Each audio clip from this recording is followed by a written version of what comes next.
Hello everyone, मैं Ravinder. Applied mechanics के इस वीडियो लेक्चर में आज एक नई यूनिट स्टार्ट करते हैं जिसका नाम है मशीन। तो इस यूनिट में हमें साधारण मशीनों को पढ़ना है, साधारण मशीनों की स्टडी करनी है। ऐसी मशीनें जो भार को उठा सकती हैं, बोझ उठाने वाली मशीनों की स्टडी करनी है।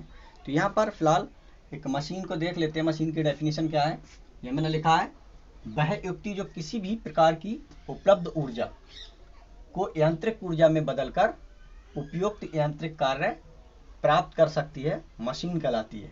तो यहाँ पर मैंने मशीन को बताया, ठीक है। इसको इनपुट के रूप में ये उपलब्ध ऊर्जा यानी किसी भी प्रकार की अवेलेबल एनर्जी इसको इनपुट कराते हैं और ये मशीन इस इनपुट एनर्जी को कन्वर्ट कर देती है यांत्रिक ऊर्जा में, ठीक है। तो इस प्रकार हमें मैकेनिकल वर्क इससे प्राप्त हो जाता है। तो इसका एग्जाम्पल के थ्रू हम समझ लेते हैं। इसका एग्जाम्पल हम ले लेते हैं एक पेट्रोल इंजन, ठीक है।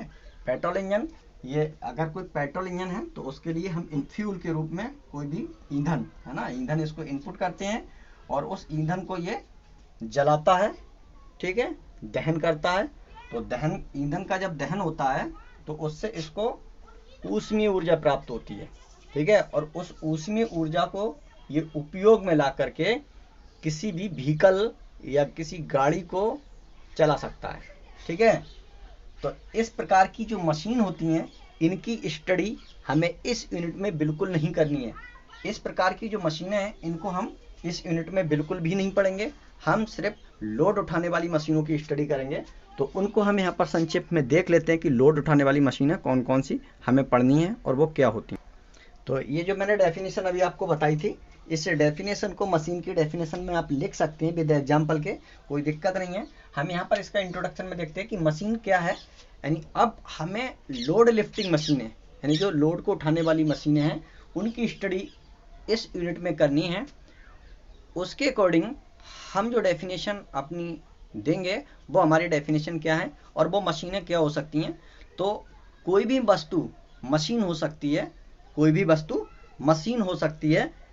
किसी भी वस्तु को हम मशीन कह सकते हैं, किसी ऐसी वस्तु को हम मशीन कह सकते हैं जो हमें कार्य करने में विभिन्न प्रकार से सहायता प्रदान करे, ठीक है। अर्थात हम कह सकते हैं मशीन वह युक्ति है जो हमें कार्य करने में विभिन्न प्रकार से सहायता प्रदान करती है, ठीक है, मशीन कहलाती है। या हम इसको और भी कह सकते हैं, मशीन वह युक्ति है जिसके द्वारा हम कम बल लगाकर अधिक कार्य कर सकते हैं, है ना। या फिर हम कह सकते हैं कम बल लगाकर अधिक भार उठा सकते हैं, बोझ उठा सकते हैं या अधिक भार को नियंत्रित कर सकते हैं, ठीक है। बल को सुविधाजनक दिशा में लगा सकते हैं या बल की दिशा बदल सकते हैं, ठीक है। कम बल लगाकर अधिक गति प्राप्त कर सकते हैं। तो ये हम सभी मशीन की डेफिनेशन दे सकते हैं, ठीक है। तो यहाँ पर मैं आपको एक छोटी सी डेफिनेशन प्रोवाइड कराता हूँ।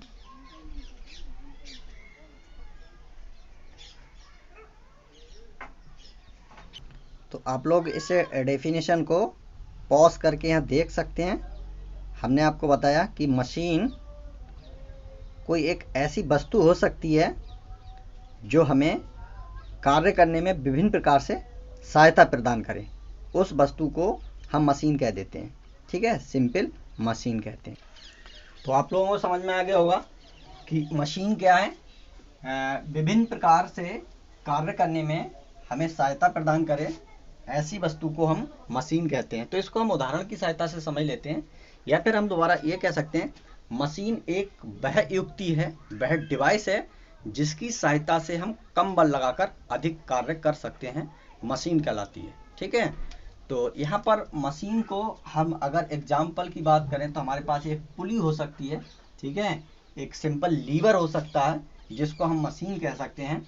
तो लीवर में हम क्या करते हैं कि आपने लोगों ने पढ़ा है कि लीवर क्या है। लीवर एक सिंपल छड़ होती है ना, जिसकी सहायता से, जो टेढ़ी भी हो सकती है ना, जिसकी सहायता से हम कोई भी कार्य या लोड, कोई भार उठा सकते हैं कम बल लगाकर, है ना। तो यहाँ पर लीवर को आपने पढ़ा कि इस पॉइंट पर इसको क्या लगाते हैं, प्रयास लगाते हैं, और यहाँ पर क्या होता है, ये भार होता है ना। ये क्या होता है, भार, डब्ल्यू डाउनवर्ड, ये भार होता है। इस पॉइंट पर ये लीवर है, यहाँ से यहाँ तक ये लेबर, ये भी एक लीवर है ना। और ये इसका एफ क्या है, ये इसका फलक्रम है ना, ये इसका एक घूर्णन बिंदु है ना। तो यहाँ पर हम क्या करते हैं, तो ये जो लीवर है ना, इस पर हम क्या है, अगर ये जो वेट है, भारी वजन है, इसको हमें उठाना है तो हम कम बल लगाकर इसको उठा सकते हैं। अगर हम इस पत्थर को या पत्थर के टुकड़े को, मान लीजिए कोई पत्थर का टुकड़ा है, इसको अगर उठाना चाहें हाथों से, तो हाथ से हम नहीं उठा पा रहे हैं या बहुत ज़्यादा हमको बल की आवश्यकता हो रही है इसको उठाने में, तो हम एक लीवर का यूज कर लेते हैं। लीवर क्या, एक छड़ होती है, उस छड़ को हम इस तरह से इसको अगर उठाएं तो कम बल लगाकर इसको आसानी से उठा सकते हैं। तो ये हमारे पास एक मशीन कहलाएगी, सिंपल मशीन। इसको मैं दूसरे उदाहरण से आपको समझाता हूँ, ठीक है। जैसे मैंने बताया घिरनी, पुली, अगर किसी पुली की बात करूँ तो पुली मेरे पास ये होती है, ठीक है। पुली को आगे हम डिटेल में पढ़ेंगे। ये पुली है और ये किसी दृढ़ आधार पर से लटकी हुई है, और ये इसको यहाँ पर इसका ये घूर्णन बिंदु है ना। और इस पुली की सहायता से अगर हम किसी लोड को उठाना चाहें, मान लीजिए लोड मेरे पास ये W है ना, तो यहाँ पर हम क्या करेंगे, इस रस्सी पर, ये रस्सी होती है पुली के ऊपर चढ़ी हुई, ठीक है, ये रस्सी होती है, तो इस पॉइंट पर हम क्या करते हैं, प्रयास लगाते हैं। तो पुली की सहायता से हम क्या करते हैं, हम किसी लोड को आराम से उठा सकते हैं। अब यहाँ पर देखिए, अगर हमें किसी लोड को उठाना है तो हम ऐसे उठाएंगे ना, जैसे हमें छत पे अगर हम खड़े हैं किसी छत पर, और छत से जमीन पर पड़ा हुआ किसी पत्थर को रस्सी बांध के डायरेक्ट सीधा उठाएं, तो हमें उठाने में काफ़ी एफर्ट लगानी पड़ती है, काफ़ी मेहनत करनी पड़ती है। एक तरह से अगर हम कहें तो हमारी सांस फूल जाती है उस पत्थर को उठाने में। और उसी पत्थर को अगर हम इस पुली की सहायता से उठाएं, ठीक है, तो हम आसानी से उठा सकते हैं, ठीक है। तो हमारे पास यहाँ जो एफर्ट है उसकी वैल्यू कम हो जाती है, और ये अपेक्षाकृत लोड को आराम से उठा लेता है। तो यहाँ पर मैंने जो बताया था आपको इसकी डेफिनेशन में, कि मशीन की सहायता से हम लगाए गए बल या प्रयास, किसी भार को उठाने के लिए लगाए गए बल या प्रयास की दिशा को चेंज कर लेते हैं, ठीक है। कन्वीनियंट, हम सुविधाजनक दिशा में उस बल को लगा लेते हैं। तो ठीक है, मैंने इस बल को डायरेक्ट, देखिए बल जब जमीन पर नीचे पत्थर पड़ा था तो उसको उठाने में मुझे ऐसे ऐसे खींचना पड़ रहा था, पत्थर को ऐसे ऐसे खींचना पड़ता था। अब मैं क्या है, ऐसे ऐसे खींचूंगा, तो मैंने क्या, बल की डायरेक्शन को चेंज कर दिया, यहाँ पर बल की डायरेक्शन चेंज कर दी। और जब कोई बल हम अगर इस तरह से लगाते हैं तो वो हमें लगाना कठिन होता है, और इस तरह से अगर लगाते हैं तो वो हमको आसान होता है, ठीक है। तो यहाँ पर हमने क्या किया, यहाँ पर हमने बल की डायरेक्शन को यहाँ पर चेंज कर दिया। तो यहाँ पर हम कह सकते हैं पुली एक भार उठाने वाली मशीन है ना। तो इससे पुली की सहायता से हम कम प्रयास लगाकर अधिक भार को उठा सकते हैं। तो ये आपकी पुली क्या है, एक साधारण मशीन कहलाएगी, ठीक है, इसको हम एक मशीन कह सकते हैं। अगर हम सिंपल स्क्रू जैक की बात करें, स्क्रू जैक आप लोगों ने देखा होगा लैब में, है ना।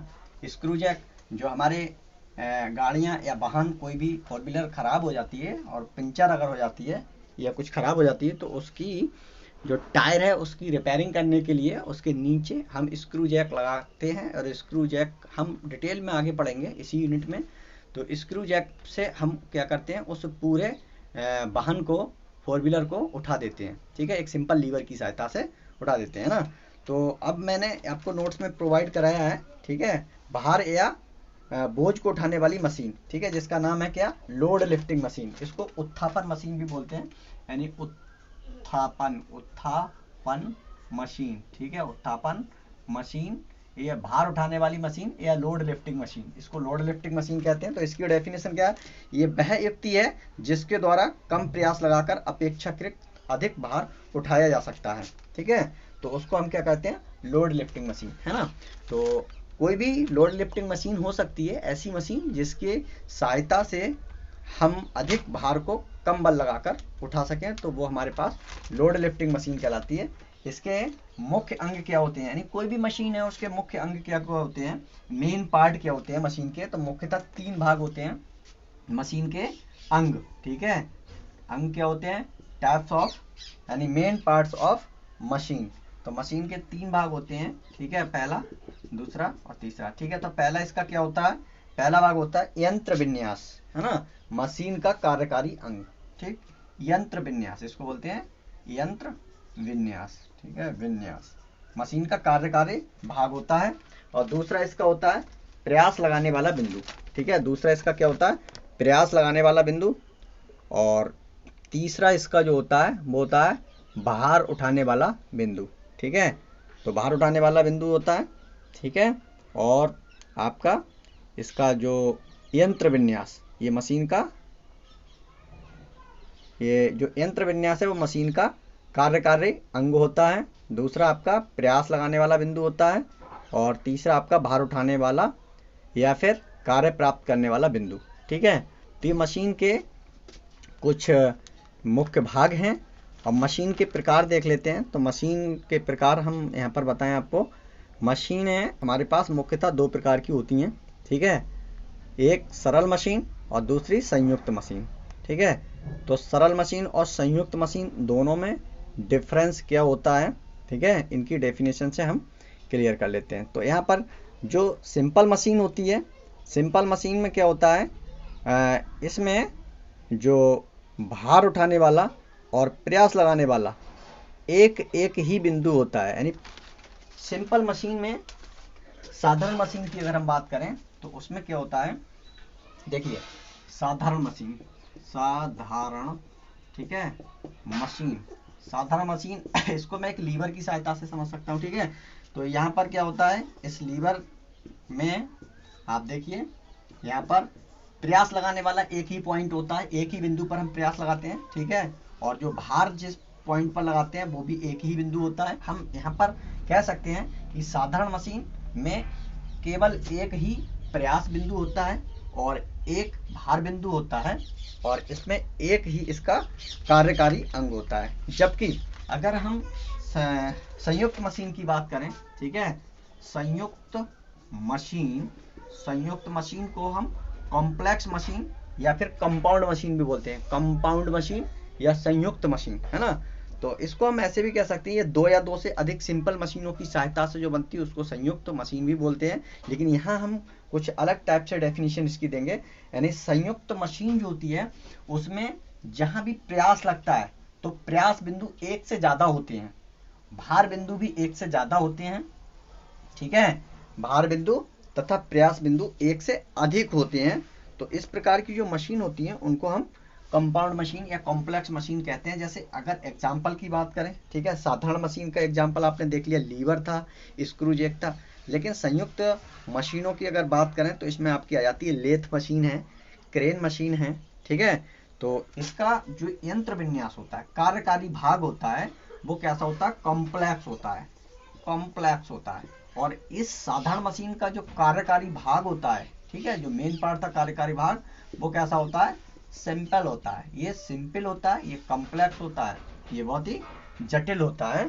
तो यहाँ पर हमने आपको बताया कि मशीन की अगर टोटल हम बात करें तो आप यहाँ पर समझ गए होंगे कि हमें जो हमने स्टार्टिंग में आपको डेफिनेशन प्रोवाइड कराई है ना, कि मशीन को अगर हम बात करें कि मशीन होती क्या है, तो आपने देखा था कि मशीन वह युक्ति है जो किसी भी प्रकार की उपलब्ध ऊर्जा को यांत्रिक ऊर्जा में बदलकर उपयुक्त यांत्रिक कार्य प्राप्त कर सकती है। तो आपकी क्या कहला रही थी, वो मशीन। लेकिन ये जो डेफिनेशन है ना, इस टाइप की जो मशीनें हैं, इसका उदाहरण मैंने क्या बताया था, पेट्रोल इंजन, है ना। तो इस टाइप की मशीनों की स्टडी हमको नहीं पढ़नी है, नहीं करनी है। यहाँ पर सिर्फ हमको क्या करना है, साधारण मशीनों की स्टडी करनी है इस यूनिट में। ऐसी मशीनों की स्टडी करनी है जो भार को उठाने वाली हो, लोड लिफ्टिंग मशीन हो, भार को उठाने वाली मशीनों की हम इस यूनिट में स्टडी करेंगे। जो डेफिनेशन हमने बताई, ठीक है, मशीन की, उसको आप लिख सकते हैं, यूज कर सकते हैं। ठीक है, कौन सी डेफिनेशन, जो मैंने अभी डेफिनेशन आपको बताई थी, इसको आप एग्जाम में यूज कर सकते हैं। मैं आपको यहाँ पर फिर से कैमरे के सामने लेके आ रहा हूँ। ठीक है, मैंने कौन सी आपको बताई थी, ये मशीन की जो डेफिनेशन है ना, इसको आप एग्जाम में यूज कर सकते हैं अगर चाहें तो, और ना चाहें तो कोई दिक्कत नहीं है। जो मैंने और डेफिनेशन, क्योंकि ये जो डेफिनेशन हम देंगे ना अपने चैप्टर के अकॉर्डिंग देंगे, ठीक है भाई। अब यहाँ पर अब आपको फिर से मेरे कमेंट बॉक्स में यही लिखा हुआ मिलेगा कि सर आप ये बताइए हम ये डेफिनेशन लिखें कि ये डेफिनेशन लिखें कि कौन सी डेफिनेशन लिखें। आपने तमाम डेफिनेशन बता दी। तो मशीन के लिए मैंने बताया आपको, मशीन कोई भी वस्तु हो सकती है, किसी भी वस्तु को मैं मशीन की तरह यूज कर सकता हूँ। यानी हर वो वस्तु मशीन कहलाएगी जो हमें कार्य करने में विभिन्न प्रकार से मदद प्रोवाइड कराए, विभिन्न प्रकार से सहायता प्रदान करें, तो उस वस्तु को हम मशीन कह देंगे। जैसे मेरा लीवर होता है, एक सिंपल छड़ जो हमें क्या करती है, कार्य करने में मदद करती है। यानी किसी पत्थर को, किसी बोझ को हम हाथों से नहीं उठा सकते, उस वस्तु को हम एक सिंपल रॉड यानी एक लीवर की सहायता से उठा सकते हैं, है ना। तो मशीन हो गई। और अगर पुली की बात करें तो पुली भी हमारे पास मशीन है। एक सिंपल जो अगर कोई लोड है उसको हम हाथों से नहीं उठा पा रहे हैं या उठाने में काफ़ी तकलीफ हो रही है, तो उसको हम पुली की सहायता से बहुत ही आसान पूर्वक उठा सकते हैं उस पत्थर के लिए, तो वो मशीन कहलाएगी। अब क्वेश्चन ये आता है कि हम मशीन की डेफिनेशन कौन सी लिखें। तो ये डिपेंड करता है एग्जामिनर पे कि एग्जामिनर को कौन से कंटेंट चाहिए, उसको क्या चाहिए, है ना। वो आपसे क्या एक्सपेक्ट रख रहा है, उसकी क्या उम्मीदें आपसे हैं, उसका एक्सपेक्टेशन क्या है आपसे, या वो क्या कंटेंट के लिए चाह रहा है, कौन सी डेफिनेशनों को चाह रहा है। ये डिपेंड करेगा उस एग्जामिनर पर कि वो किस तरह से कॉपी को चेक कर रहा है, कैसे क्या कंटेंट चाह रहा है। तो हमने आपको डेफिनेशन प्रोवाइड करा दी।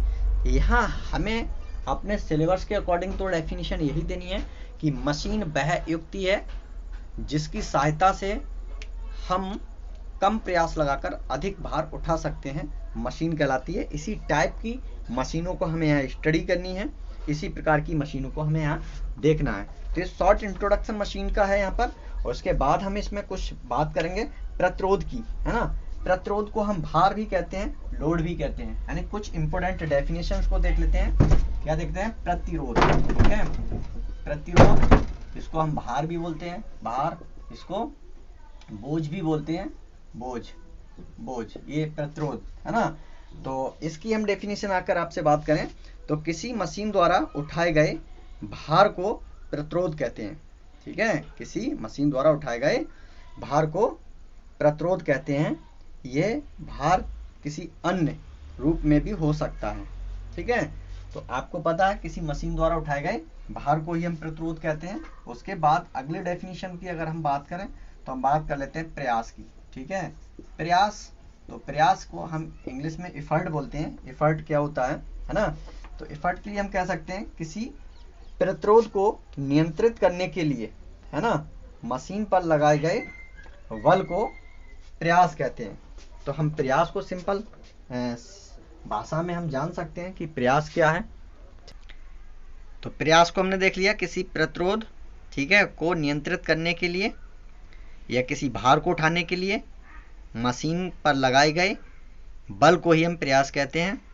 उसके बाद देखते हैं हम इनपुट वर्क यानी निविष्ट कार्य। निविष्ट कार्य क्या होता है, किसी मशीन पर किए गए कार्य को इनपुट वर्क कहते हैं। यानी किसी मशीन पर लगाए गए प्रयास तथा प्रयास द्वारा चली गई दूरी के गुणनफल को मशीन का इनपुट वर्क कहते हैं। यानी कार्य बराबर, आपको पता है कार्य बराबर क्या होता है, बल गुणा डिस्टेंस। तो यहाँ इनपुट वर्क बराबर क्या हो जाएगा, पी क्या है, प्रयास बल है, गुणा डी डिस्टेंस, है ना। तो इनपुट वर्क हो जाएगा। आउटपुट वर्क क्या होता है, आउटपुट वर्क किसी मशीन द्वारा किए गए कार्य को आउटपुट वर्क कहते हैं, ठीक है। आउटपुट यानी निर्गत कार्य कहते हैं। तो आउटपुट वर्क बराबर क्या हो जाएगा, डब्ल्यू गुणे स्मॉल डी। स्मॉल डी हम कह दे रहे हैं कि कोई मशीन है ना, मशीन द्वारा चली गई दूरी, यानी किसी मशीन द्वारा उठाए गए भार तथा भार द्वारा चली गई दूरी के गुणनफल को मशीन का आउटपुट कहते हैं। यहाँ डी जो है वो भार द्वारा चली गई दूरी है, ठीक है। तो यहाँ पर इनपुट वर्क को हम समझ सकते हैं इस एग्जाम्पल के थ्रू कि इनपुट वर्क क्या होता है। इनपुट वर्क, ठीक है। इनपुट वर्क, यहाँ ये एक कोई पुली है और इस पुली पर ये प्रयास P W भार को उठाने के लिए लगाया गया है। अगर यहाँ पर जो प्रयास P है, इस P को हम ट्रैवल करेंगे भार W उठाने के लिए। अगर यहाँ से इसको नीचे लाएंगे, मान लीजिए इसको यहाँ तक लेके आए और इसने इस दौरान ये जो डिस्टेंस है वो डिस्टेंस ट्रैवल की, इसको अगर हम कैपिटल D मान लें, ये कैपिटल D है, ठीक है। अब प्रयास P यहाँ से इस पॉइंट पर आ चुका है, ठीक है। तो इसको हम इनपुट वर्क को कहते हैं किसी मशीन पर किए गए कार्य, ठीक है। किसी भार को उठाने के लिए मशीन पर किए गए कार्य को इनपुट वर्क कहते हैं, ठीक है। जैसे कि आप यहाँ देख सकते हैं किसी मैं ये आपको दे रखा, किसी मशीन पर किए गए कार्य को इनपुट वर्क कहते हैं, यानी किसी मशीन पर लगाए गए प्रयास तथा प्रयास द्वारा चली गई दूरी के गुणनफल को मशीन का इनपुट वर्क कहते हैं। ठीक है, तो ये जो प्रयास है, प्रयास P यहाँ से यहाँ आएगा तो भार W भी ऊपर की ओर ट्रेवल करेगा, भार W भी ऊपर की ओर ट्रेवल करेगा। ये मान लीजिए डिस्टेंस यहाँ से यहाँ तक स्मॉल d ट्रेवल कर गया। ठीक है, तो इनपुट वर्क के लिए हम चूंकि इनपुट ये एफर्ट अप्लाई कर रहे हैं, तो यहाँ पर इनपुट जो वर्क की डेफिनेशन होगी वो हमारे पास होगी प्रयास तथा प्रयास द्वारा चली गई दूरी, प्रयास प्रयास द्वारा चली गई दूरी, क्योंकि कार्य बराबर होता है, ठीक है, W बराबर F इंटू डी। ठीक है, बल गुणा विस्थापन, तो बल यहाँ प्रयास P है और P द्वारा ट्रेवल डिस्टेंस D, तो इनपुट वर्क हो गया। आउटपुट वर्क जो हमें दूसरे एंड पर मिल रहा है। ठीक है, तो ये W अब यहाँ से यहाँ आ जाएगा W, तो इसके द्वारा का डिस्टेंस ये, तो ये जो है इसकी डेफिनेशन होगी आपकी किसी मशीन द्वारा, ठीक है, किसी मशीन द्वारा किए गए कार्य को आउटपुट वर्क कहते हैं, मशीन के द्वारा, है ना। तो यह हम कह सकते हैं किसी मशीन द्वारा उठाए गए भार तथा भार द्वारा चली गई दूरी के गुणनफल को मशीन का आउटपुट वर्क कहते हैं। ठीक है, ये स्मॉल d है, तो आउटपुट वर्क की जो फार्मूला बनेगा वो हो जाएगा W इंटू डी, बल गुणा विस्थापन, तो ये आउटपुट वर्क हो गया। तो यहाँ पर ये क्लियर हैं दोनों डेफिनेशंस। ठीक है, दोनों डेफिनेशंस क्लियर हैं। उसके बाद आगे अगली डेफिनेशन हमारी मैकेनिकल एडवांटेज। ठीक है, यांत्रिक लाभ। तो यांत्रिक लाभ क्या होता है, किसी मशीन द्वारा उठाए गए भार W तथा भार को उठाने के लिए लगाए गए प्रयास के अनुपात को मशीन का यांत्रिक लाभ कहते हैं। तो मैकेनिकल एडवांटेज W/P। ठीक है, तो भार तथा प्रयास के अनुपात को मैकेनिकल एडवांटेज कहते हैं। ये यूनिट लेस होता है, इसकी कोई यूनिट नहीं होती है, क्योंकि ऊपर भी W की यूनिट्स और P की यूनिट्स सेम रहती है, इसलिए ये यूनिट लेस होता है। आगे इसमें वेलोसिटी रेशियो। ठीक है, वेगानुपात। वेगानुपात की डेफिनेशन क्या होती है, किसी भार उठाने वाली मशीन के लिए, किसी भार उठाने वाली मशीन के लिए प्रयास P द्वारा चली गई दूरी D तथा भार W द्वारा चली गई दूरी D के अनुपात को वेगानुपात कहते हैं। तो यहाँ पर फिर से हम आपको इसी एग्जाम्पल के थ्रू क्लियर करते हैं कि वेलोसिटी रेशियो क्या होती है। तो वेलोसिटी रेशियो के लिए फिर से मैं एक मशीन के ये फिर से एक गिरनी ले रहा हूँ यहाँ पर। ठीक है, और ये गिरनी को मैंने बता दिया। ठीक है, यहाँ पर ये फिक्स है। तो ये वेलोसिटी रेशियो क्या होता है कि ये आपका, अरे यहाँ P है, ये क्या है, P है, P प्रयास P। तो प्रयास P है, W भार उठाने के लिए प्रयास P हम लगा रहे हैं। तो प्रयास P ये जो ट्रेवल कर रहा है यहाँ से यहाँ तक, ये मैंने बताया, ये कैपिटल D डिस्टेंस ट्रेवल कर रहा है, और ये यहाँ से यहाँ तक ये मान लीजिए स्मॉल d। ठीक है, W क्या है, स्मॉल d डिस्टेंस ट्रेवल कर रहा है। ठीक है, तो यहाँ पर जो आपकी डेफिनेशन बनेगी वो डेफिनेशन ये है। ठीक है, इसी इन डिस्टेंसों के लिए हमें यूज करना है मैकेनिकल एडवांटेज के अपोजिट।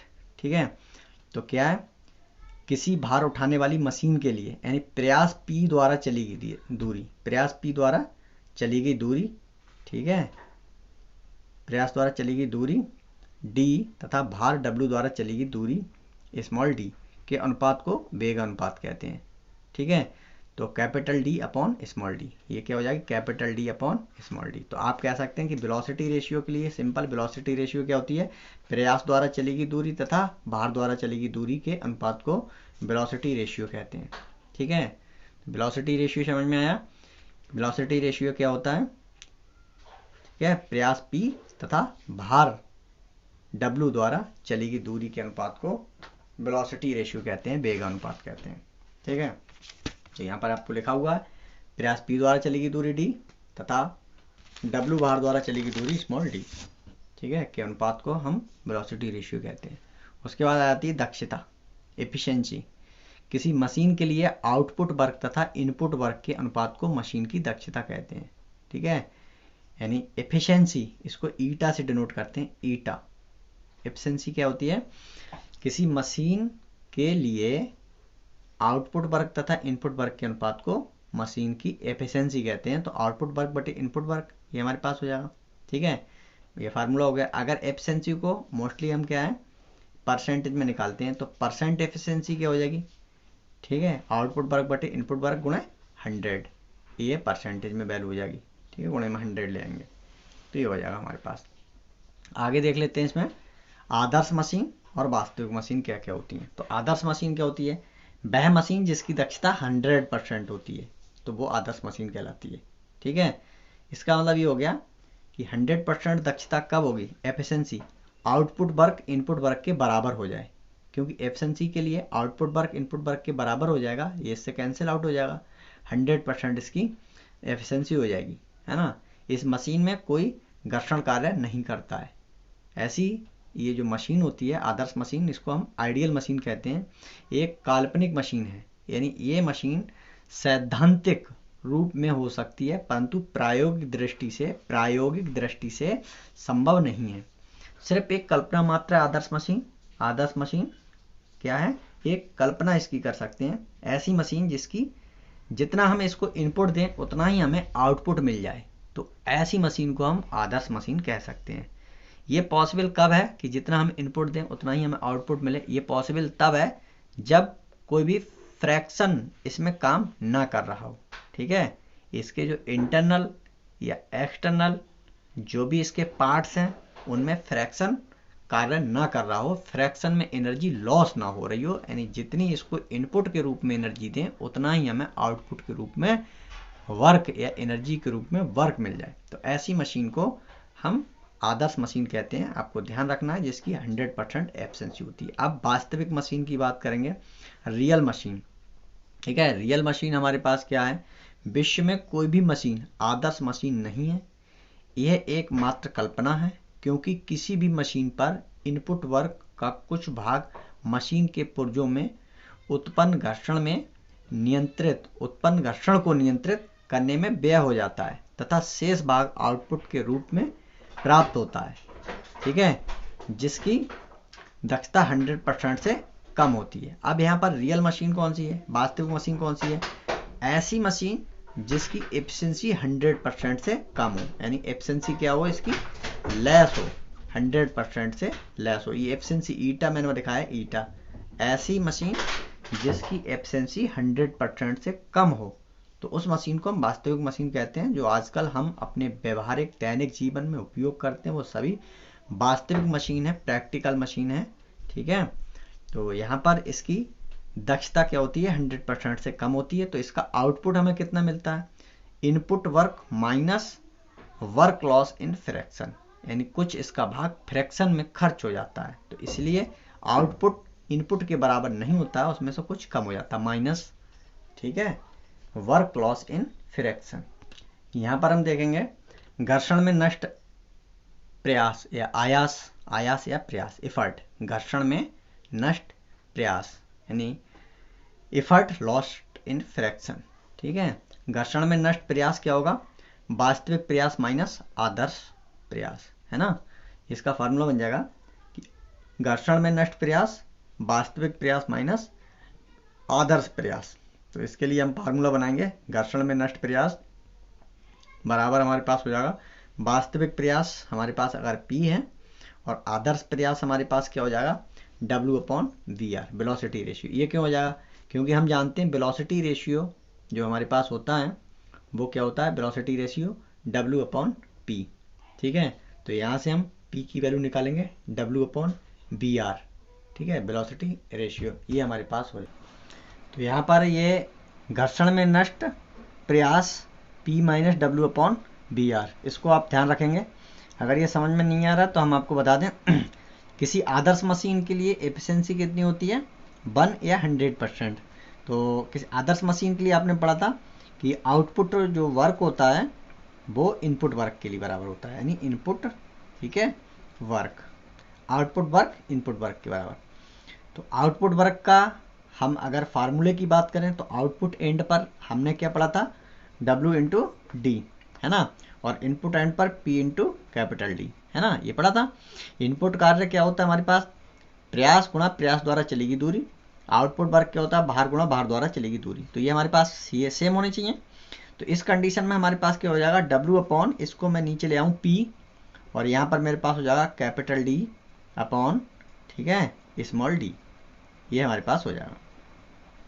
तो अगर आप बात करें, ठीक है, W अपॉन P, ये हमारे पास क्या होता है, मैकेनिकल एडवांटेज हमने पढ़ा था, और ये हमारे पास क्या होता है, ये वेलोसिटी रेशियो होता है, ठीक है। तो वेलोसिटी रेशियो मैकेनिकल एडवांटेज के बराबर है, ठीक है, हमें कोई दिक्कत नहीं है कि यहाँ पर दोनों हमने देख लिया कि मैकेनिकल एडवांटेज हमारे पास वेलोसिटी रेशियो के बराबर आ रहा है ना।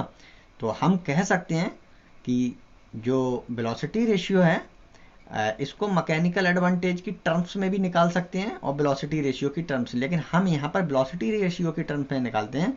तो हमारे पास W अपॉन P हो जाएगा वेलोसिटी रेशियो का फार्मूला, वेलोसिटी रेशियो का फार्मूला W अपॉन P हो जाएगा यहाँ पर, ठीक है। तो यहाँ पर हम जो W अपॉन P है, यहाँ से P की वैल्यू निकालेंगे, ठीक है। P की वैल्यू हमारे पास क्या हो जाएगी, W अपॉन बी आर, यानी P बराबर क्या हो जाएगा, W upon velocity ratio BR, है ना, ये हो जाएगा। तो हम यहाँ पर इसको यूज कर देंगे, ठीक है, ये फार्मूला हम यहाँ पर यूज करेंगे। कैसे, वास्तविक प्रयास, तो हमारे पास वास्तविक प्रयास क्या होगा, ठीक है, P, और उसमें से आदर्श प्रयास, हमारे पास ये आदर्श प्रयास की वैल्यू हमने क्या निकाली, ये आइडियल, है ना, ये हमारे पास आदर्श प्रयास को हम इसमें से सब्ट्रैक्ट कर देंगे, ठीक है। तो हमारे पास ये इस तरह से फार्मूला आ जाएगा। अब यहाँ देख लेते हैं किसी मशीन के लिए यांत्रिक लाभ, वेगानुपात तथा दक्षता में संबंध। तो हम क्या सकते हैं यहाँ पर, relation between mechanical advantage, velocity ratio and efficiency, ठीक है, ईटा, इनमें हमें रिलेशन चाहिए। तो रिलेशन निकालने के लिए हम यहाँ पर स्टार्ट करते हैं किससे, एक आदर्श मशीन के लिए। आदर्श मशीन के लिए आपने पढ़ा था कि ऐसी मशीन जिसकी एफिशिएंसी 100% होती है। एफिशिएंसी 100% होने का मतलब है कि आउटपुट वर्क इनपुट वर्क के बराबर होगा, ठीक है। तो यहाँ पर आउटपुट वर्क के लिए फार्मूला W इंटू डी और इनपुट वर्क के लिए P इंटू कैपिटल D आपने पढ़ा था। तो वही हमने यहाँ से W है, W के नीचे इधर P ले आएंगे और कैपिटल W के नीचे स्मॉल d। तो यहाँ पर हमारे पास क्या बनेगा, मैकेनिकल एडवांटेज इसको बोलते हैं, ठीक है, और ये हमारे पास वेलोसिटी रेशियो, ठीक। तो आदर्श मशीन के लिए हमने यहाँ पर ये बता दिया, मैकेनिकल एडवांटेज उसके वेलोसिटी रेशियो के बराबर होता है। अब बात कर लेते हैं एफिशिएंसी की। तो एफिशिएंसी हमारे पास क्या होती है, output work upon input work, ठीक। तो एफिशिएंसी के लिए आउटपुट वर्क हमारे पास क्या है, यहाँ से हमने आउटपुट वर्क के लिए W गुणे small d, input work P into D, ठीक है। और ये दोनों क्या होते हैं, ये आउटपुट वर्क इनपुट वर्क के बराबर होता है। तो इसकी जगह पर, ठीक है, नीचे P इंटू डी की जगह पर W गुणे D लगाएंगे, तो इससे ये कट जाएगा और हमको 1 मिलेगा। तो एफिशिएंसी के लिए हमने कह दिया कि एफिशिएंसी हमारे पास कितनी हो गई, 1। अगर हम परसेंटेज में निकालें तो हम गुणा कर देंगे 100 से, तो 100% हमारे पास एफिशिएंसी हो जाएगी, ठीक है। तो अभी ये पॉइंट नंबर 1 हमने लिया था। अब पॉइंट नंबर 2 इसका देखते हैं क्या है। वास्तविक मशीन के लिए, for actual machine, actual machine के लिए क्या होता है, ये रिलेशन जो हमने निकाला था अभी, ठीक है, बताया था, आउटपुट वर्क बराबर input work minus work loss in fraction, ठीक है। तो इसकी अगर वास्तविक मशीन की एफिशिएंसी निकालें तो एफिशिएंसी के लिए फार्मूला क्या बनेगा, output work upon input work. Output के लिए W गुणे small d upon P into capital D, ये हमने यूज किया। ये यूज करने के बाद हम यहाँ पर यूज कर लेते हैं, ठीक है, एक ये एफिशिएंसी बराबर, इसको हमने अरेंज कर लिया, एफिशिएंसी के लिए अरेंज कर लिया। ये मैंने बुक इसलिए लगा दी ताकि आपका फोकस यहाँ रहे मेरे पेन पर, ठीक है। तो यहाँ पर मैं कह रहा हूँ आपको, यहाँ एफिशिएंसी बराबर क्या हो जाएगा, W अपॉन P गुणे D अपॉन D, ठीक है। तो इसको मैंने क्या किया, एफिशिएंसी के लिए इसको मैंने मल्टीप्लाई इधर कर दिया, W अपॉन P की वैल्यू निकाली, तो ईटा गुणा कैपिटल D उधर पहुँच जाएगा अपॉन स्मॉल d, ठीक है। तो यहाँ मुझे मिलेगा, ये क्या होता है, मैकेनिकल एडवांटेज बराबर ईटा गुणा, इसको बोलते हैं वेलोसिटी रेशियो। तो एक रिलेशन आ गया मैकेनिकल एडवांटेज, वेलोसिटी रेशियो और ईटा में। तो ये आपको ध्यान रखना है हमेशा कि मैकेनिकल एडवांटेज क्या होता है, एफिशिएंसी गुणा वेलोसिटी रेशियो। तो हम यहाँ पर ये कह सकते हैं कि ये देखिए मैकेनिकल एडवांटेज है और वेलोसिटी रेशियो के गुणे में एफिशिएंसी है। तो आउटपुट वर्क हमारे पास क्या होगा, कम होगा। एक्चुअल मशीन के लिए इनपुट वर्क ज़्यादा होगा, ठीक है, इनपुट वर्क ज़्यादा होगा और आउटपुट वर्क कम होगा, ऐसा ही होता है। तो इसके लिए मैकेनिकल एडवांटेज और वेलोसिटी रेशियो में हमें ये रिलेशन मिल जाएगा, ठीक है। मैकेनिकल एडवांटेज कम होता है, वेलोसिटी रेशियो अधिक होती है। इसका मतलब क्या हो गया, वेलोसिटी रेशियो यानी अतः वास्तविक मशीनों की दक्षता सदैव 1 से कम अर्थात 100% से कम होती है, ठीक है, ये हमें ध्यान रखना पड़ेगा। इसके बाद अगली वीडियो लेक्चर में हम स्टार्ट करेंगे मशीन का नियम